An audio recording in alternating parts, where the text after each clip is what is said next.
तर मित्रांनो, सध्या देशात लोकसभा निवडणूक 2024ची रणधुमाळी ही सुरू आहे. ज्यात खरं तर मंगळवारी 7 मेला महाराष्ट्रात तिसऱ्या टप्प्यातील मतदान हे पार पडलं. तर या दरम्यान पैसे वाटप, ईव्हीएम जाळपोळ अशा अनेक धक्कादायक घटना हे समोर आल्या.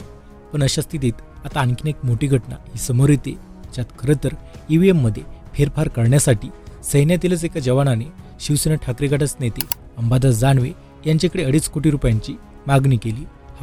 मग अशात हे प्रकरण काय त्याबद्दल सविस्तर माहिती आपण व्हिडिओत पाहणार आहोत.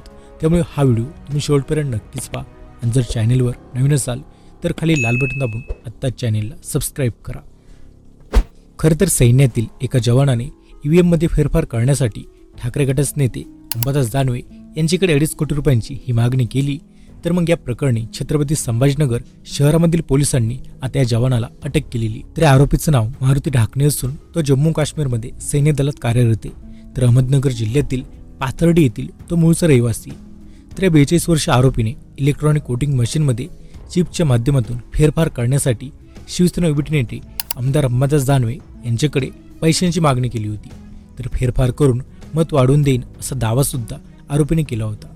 तर याच प्रकरणी मग दानवे यांनी आरोपी विरोधात पोलिसांकडे लेखी तक्रार केली. पण मग अशात आता या प्रकरणाचा भांडाफोड कसा झाला आपण याबद्दल बोललोत. तर खरं तर मंगळवारी 7 मेला सायंकाळी 4च्या सुमारास आरोपीने शिवसेनेचे नेते अंबादास दानवे यांचे लहान भाऊ राजेंद्र दानवे यांची छत्रपती संभाजीनगर येथील मध्यवर्ती बस स्थानकाजवळील एका हॉटेलमध्ये भेट घेतली.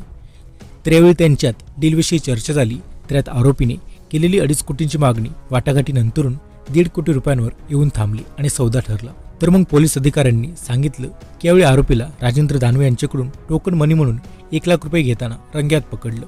तर यात खरं तर अंबादास दानवे यांनी दिलेल्या माहितीच्या आधारे साध्या वेशातील पोलिसांचे पथक पाठवून आरोपीला राजेंद्र दानवे यांच्याकडून 1 लाख रुपये घेताना रंग्यात पकडण्यात आलं. तर या प्रकरणी पोलीस आयुक्त मनोज लोहिया म्हणाले की आरोपीवर खूप कर्ज होते. तरीच कर्ज फेडण्यासाठी त्यांनी युक्ती वापरली. त्याला ईव्हीएम बद्दल काहीच माहिती नाही.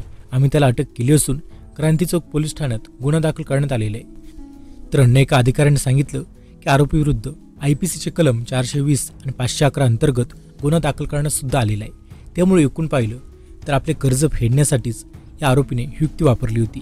अशात या घटनेवर तुमचं काय मत आहे कमेंट करून नक्कीच सांगा. आणि मित्रांनो, याशिवाय सध्या पाहिलं तर काल बारामती लोकसभा मतदारसंघात मतदान पार पडलं.